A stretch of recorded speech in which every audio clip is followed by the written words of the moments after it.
My dear respected brothers and sisters, one of the important structures in the Muslim Ummah that Islam pays a great concern to is the structure of the family.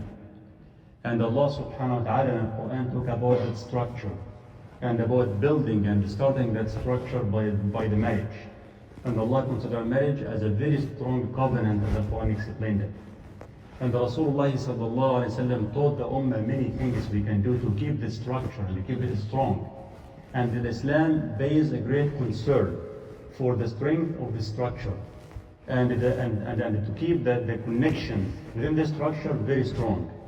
And Rasulullah sallallahu alayhi wa sallam told us Shaitan became very happy. One of the main targets for Shaitan is to destroy that structure. Shaitan, Iblis, will send his followers every day in the morning, and the one who will destroy a family, this will be the one who will get the great prize from Shaitan, from Iblis. So that's why Allah subhanahu wa ta'ala ordered us to keep that structure. And that Islam ordered us to avoid anything that can threaten that structure or cause any harm for it, as Rasulullah sallallahu alaihi wasallam explained. And one of the things which Islam forbids us from doing, and Allah subhanahu wa ta'ala prohibits us from doing it, and order us to keep it, which is to keep our eyes where we are looking. As we say in the Arabic language, غض البصر. When the person, as in translation, it said lowering the gaze, which is not the exact translation for the word غض البصر. غض البصر means to avoid looking at anything that's Allah forbid you to look at. So غض البصر, one of the main reasons that destroy the family, one of the main reasons that destroy the structure of this family.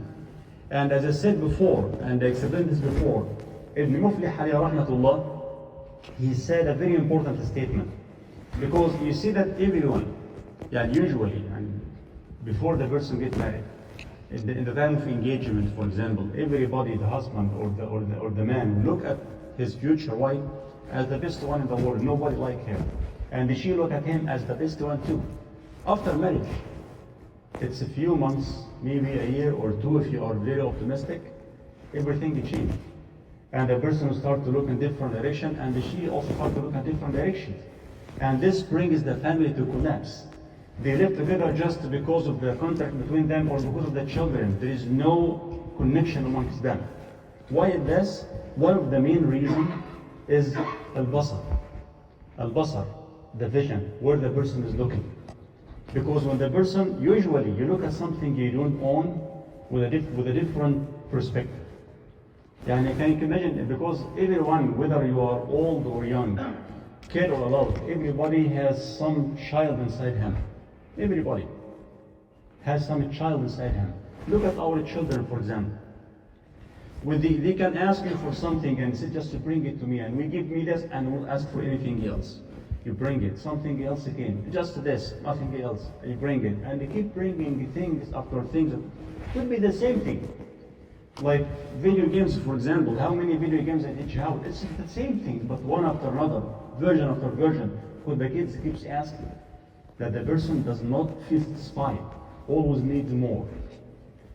And when, as an adult, for example, that when you look at a house, oh, I like this house, I want to buy this house. You bought it, and sometimes you start to look for a bigger one, for a better one. You buy a car, you were dreaming to buy this car.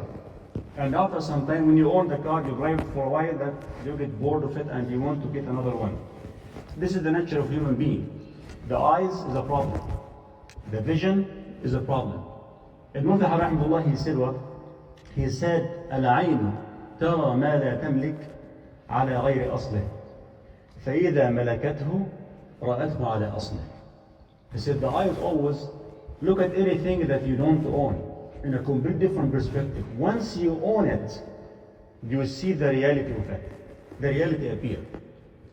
So that I'm saying that in the time of engagement, for example, before the marriage, you will find sometimes people can deceive each other. But when they become together, live with each other 24 hours, 7 days a week, there is no way to pretend. No way to pretend. Now the reality is that's why that Islam orders us to be sincere in everything we are doing.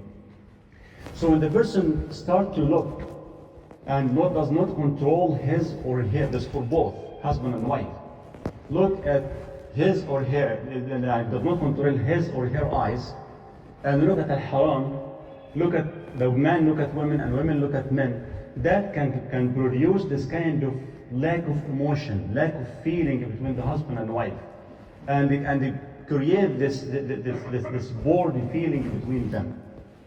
The man one time in the streets of one of the Muslim country, it was in Mecca, and there was a beautiful woman, he looked at her. The woman gave him a beautiful advice, told him, يا هذا انظر يعني اغضض بصرك عما ليس لك حتى ترى بصرتك ما هو لك. Told him, oh man, that keep your eyes away from what you don't own, doesn't belong to you. Don't look at it. Something doesn't belong to you, don't look at it. She meant her, she meant any woman. So in that case, your heart, your mind, your eyes can see what belongs to you. So this is a very important advice. And Allah subhanahu wa ta'ala in Quran ordered us to keep these eyes and to see where we are looking, for men as well as for women. Rasulullah sallallahu alayhi wa sallam prohibits the woman when she leaves her house to put some perfume. Just perfume. Islam said, Rasulullah said that. He prohibits the woman to get out from her house with perfume. He said, وَلِيَخْرُجْنَ تَفِلَاتٍ. They should leave their house without any scent. Why is that? Because Rasulullah said the man can have this smell, and then it can raise their desire. Smell. And nowadays you can differentiate between if it is a female or a male just from the smell without seeing it. So if the nose can do that, the nose, just nose. And this is the words of Rasulullah. Nobody would anyone claim what? And believing in the words of Rasulullah. So what about the eyes? If the nose can lead the people to that, what about the eyes? So my dear respected brothers and sisters, every single sense can reach a level of satisfaction, full, complete, doesn't need more. You touch something, and by the time it's done. Taste, you eat something, it tastes good, very good. After a few bites, you're full, you can't eat anymore. Taste will be the same. The smell, the hearing, how long you can hear. And then by the time you will get bored. But the eyes never satisfy. You look at this, and at this, and at this, and continuously, one after another, things after things. The eyes will never be satisfied. Always needs more. And when the person actually doesn't give his eyes or her eyes for the spouse, then will leave this wife and go to another one. And after a while will leave this one, go to another one. The same thing with the wife too. That's why Islam ordered us to keep our eyes and protect our sight from looking at something which Allah subhanahu wa ta'ala prohibited us from looking at. Allah subhanahu wa ta'ala said, قُلْ لِلْمُؤْمِنِينَ, O Muhammad, tell the believing men and the believing women, as the ayah said after that, يَغُضُّوا مِنْ أَبْصَارِهِمْ وَيَحْفَظُوا فُرُوجَهُمْ, to lower their gaze, protect their eyes, and protect their private parts. Same thing Allah said for the women, وَقُلْ لِلْمُؤْمِنَاتِ يَغُضْضَ مِنْ أَبْصَارِهِنَّ وَيَحْفَظْنَ فُرُوجَهُنَّ. And O Muhammad, tell the believing women to lower their gaze and to protect their private parts. Al-ayah here that Mufassirun said, because that the eyes lead to that. Al-Qurtubi alayhi rahmatullah, he said, العين هي الباب الأقرب إلى القلب. العين, the eyes, is the closest door or opening to the heart. It leads to the heart directly. That's why Allah subhanahu wa ta'ala ordered us to lower our gaze or to protect our eyes. And this will lead to protecting our private parts, as Allah subhanahu wa ta'ala said. Rasulullah sallallahu alayhi wa sallam, he explained to us, and before saying the hadith, that anyone, you will find many people.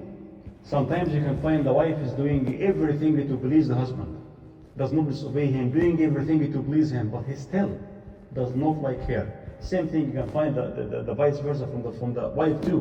Why? When somebody reaches that level, he or she has to look to their eyes, where they are looking. Are they doing what Allah subhanahu wa ta'ala told them to do or not? Things we may think it's simple, but Allah subhanahu wa ta'ala He's al-Khaliq, He the one who created us, and He knows what can affect our hearts, what can lead for the wrong things. And Allah subhanahu wa ta'ala blocked this to us. He ordered us to block it. He ordered us to stop before any problem happens. Rasulullah sallallahu alayhi wa sallam, he said, "Ukfulu li sittan admanu lakum al-jannah." When somebody you trust 100% and tells you, I guarantee for you something, you feel secure, it's guaranteed. The one who guarantees is Rasulullah. He guarantees something for you.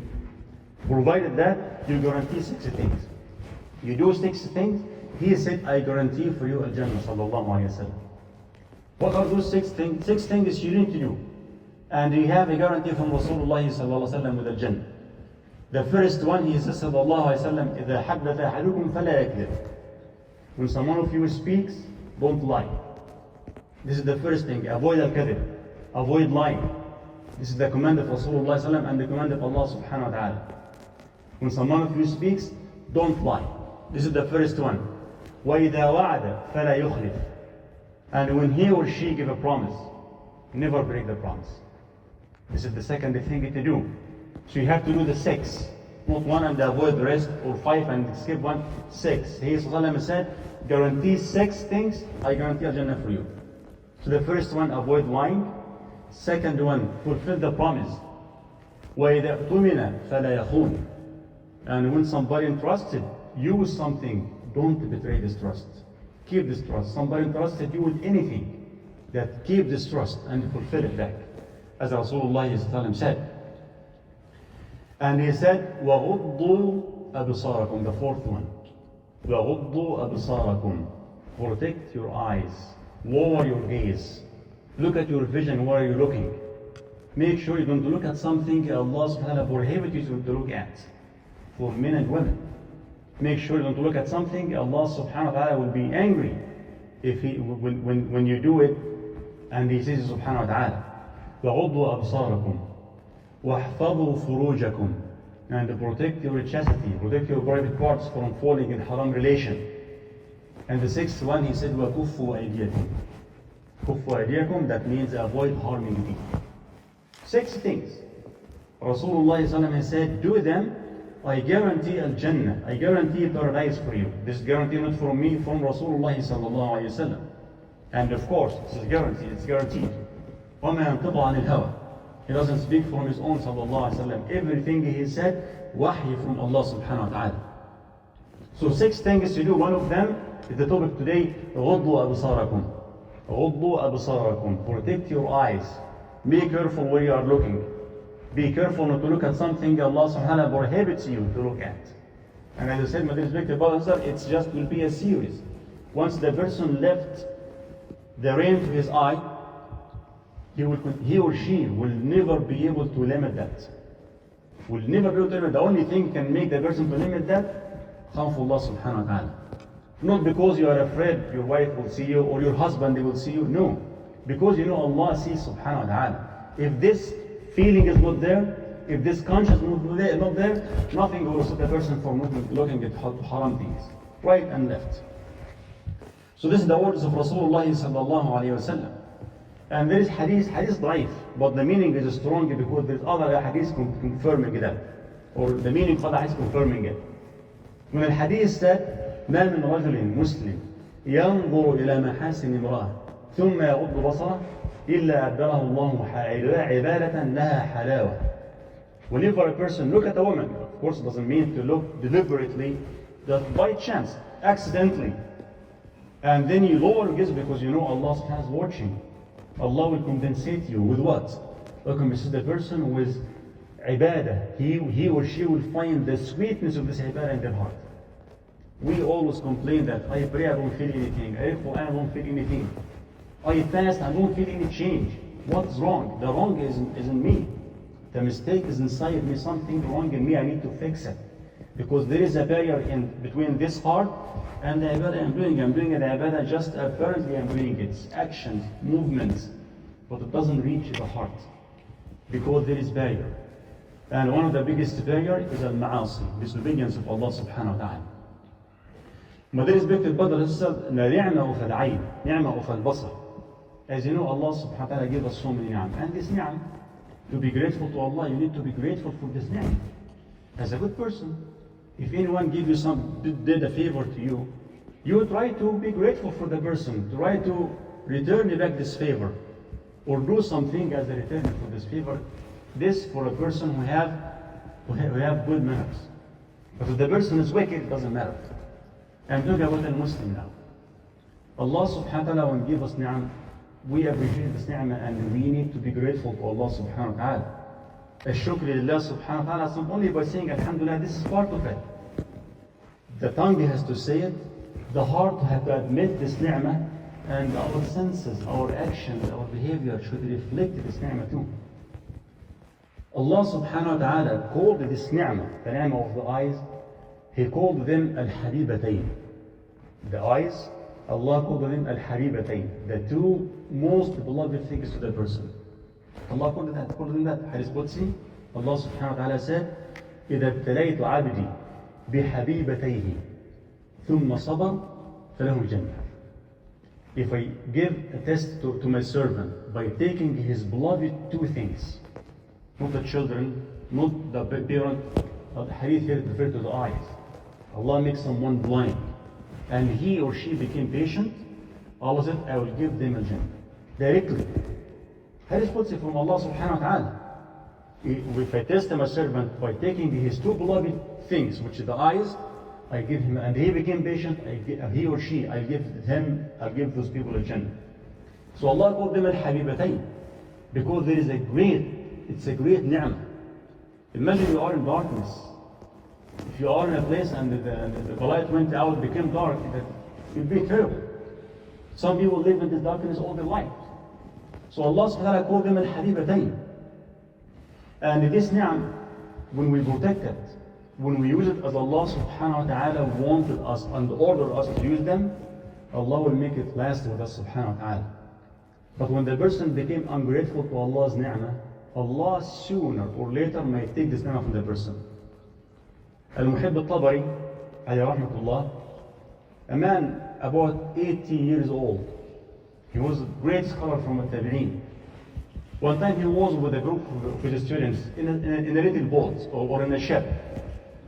And when it came close to the shore, he jumped from the ship on the shore. Didn't reach the shore yet. He jumped, about 80 years old or over 80. His students are young people. They tried to do it, they couldn't. So they told him, how did you do it? You are almost 80, over 80 years old. He said beautiful sentence. He said, هذه أعضاء حفظناها في الصغر من المعاصي فحفظها الله لنا في الكبر. This body we protected from falling in sins when we were young. So Allah kept it to us healthy when we grow older. So this is how Allah keep a ni'mah for us. Allah will keep a ni'mah when we protect it, when we use it as He ordered us subhanahu wa ta'ala, when we show gratefulness. And the gratefulness by using it in the way that Allah will please Allah subhanahu wa ta'ala. Because any ni'mah you have, especially the eyes, there is no way you can pay this back.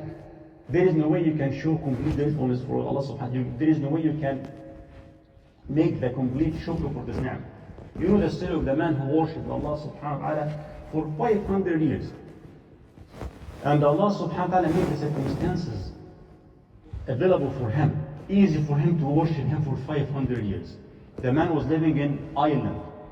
No distraction, no fitan around him, by himself on an island, surrounded by water. Allah subhanahu wa ta'ala make a fountain. He gushed a fountain of fresh water in the middle of the island, surrounded by salt water, fresh water for him. And a tree of pomegranate tree. And subhanAllah, pomegranate tree that gives a pomegranate every day. Winter and fall, summer, spring, every day pomegranate for him to eat. And subhanAllah, Allah make everything easy for him. The man, he ate the pomegranate, drank the water, and worshiped Allah subhanahu wa ta'ala for 500 years, and he made dua. He asked Allah subhanahu wa ta'ala to make him die when he's in sujood. And he died when he's in sujood.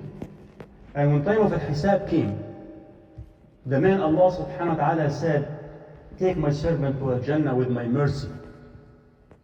The man said 500 years I didn't do anything, and I'm just worshiping Allah day and night and died prostrating. No, I need to see what my deeds will take me to. He said, Ya Rabb, بعملي, my deeds. I want to enter Jannah with my deeds. Allah subhanahu wa ta'ala told him, برحمتي, بالرحمة. He said, no, my deeds. So Allah subhanahu wa ta'ala said to the angels, أوفوا نعم حقها. Then see, evaluate his deeds with my ni'am over him. So the ni'mat al-basar, one narration said, one eye only looked both. It took the deeds of the whole 500 years. Because there is no way you can pay this back. So Allah subhanahu wa ta'ala said, خُذُوا عَبْدِي إِلَى النَّارِ بِعَدْلٍ. Then take my servant to a nar. Because of his deeds now. This is deeds, we'll take him that. Everything is done because there is so many ni'am. Now we find the matter is serious. It's nar and Jannah. He said, Ya Rabbi برحمتك. So Allah subhanahu wa ta'ala told him, عَبْدِي مَنْ خَلَقَكَ وَلَمْ تَكُ شَيْئًا بِرَحْمَتِي أَمْ بِعَمَلِكَ. Who created you and you were nothing? He said, your deeds are my rahmah. He said, رحمتك يا رب. He said, who gushed to you a fresh water in the middle of island surrounded by salt water? My mercy or your deeds? He said, your mercy, Ya Rab. Allah said, who grow for you a pomegranate tree, gives you pomegranate every single day? My deeds, your deeds or my mercy? He said, your mercy, Ya Rab. So Allah subhanahu wa ta'ala here, the hadith here referred that the eyesight that would take the ibadah of 500 years. Who amongst us live 500 years? Even if you're dead, it's not enough. For ni'amillah subhanahu wa ta'ala. So غض البصر, lowering the gaze, not to look at any haram thing that's important for the stability of your religion first, and the stability of our families. Stability of our belief first, our religion, the iman in our hearts, and the stability in our families. And subhanAllah, you can see things nowadays, not only from young people, even from adults. And subhanAllah, you can see people having that background on their phones. And the background, it can be a picture of a singer or an actor. It can be a male or female. And the husband, you can see it, the wife can see it, and it's okay.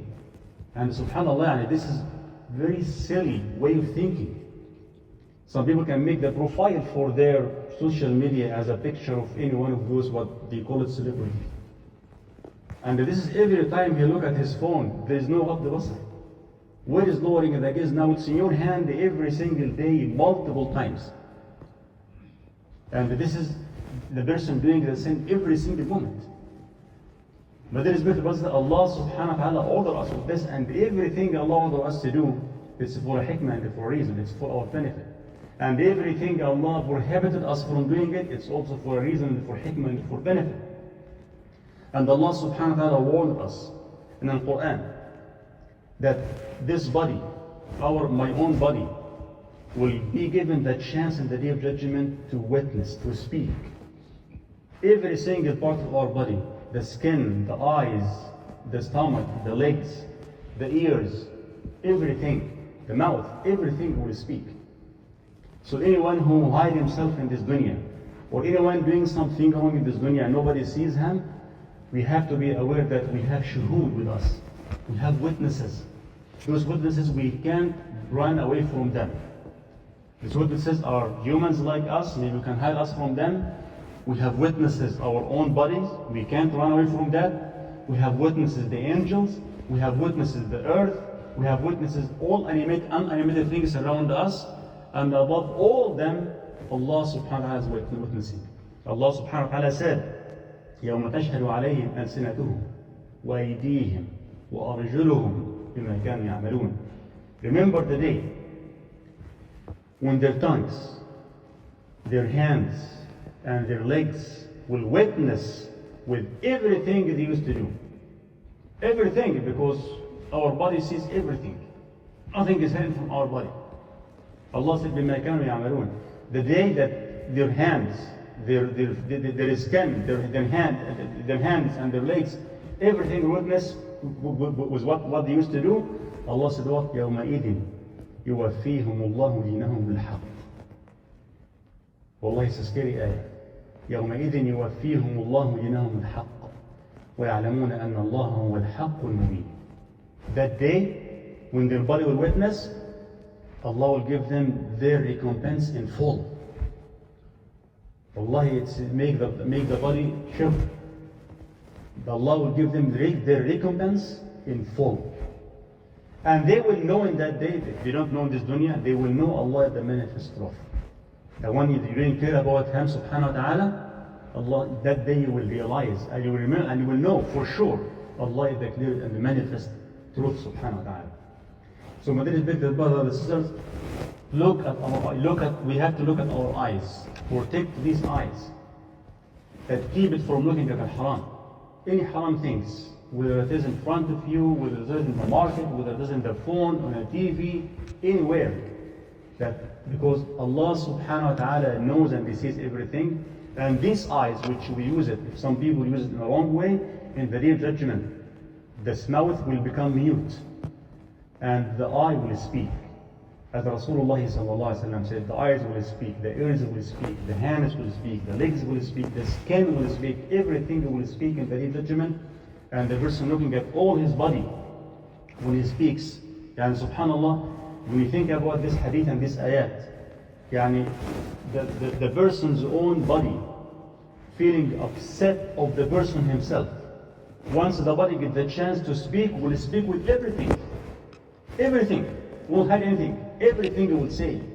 Because the body itself does not want to disobey Allah subhanahu wa ta'ala. But we are the one who push ourselves by our hands in adab Allah subhanahu wa ta'ala. May Allah subhanahu wa ta'ala get us to the straight path. وأقول قولي هذا وأستغفر الله لي ولكم.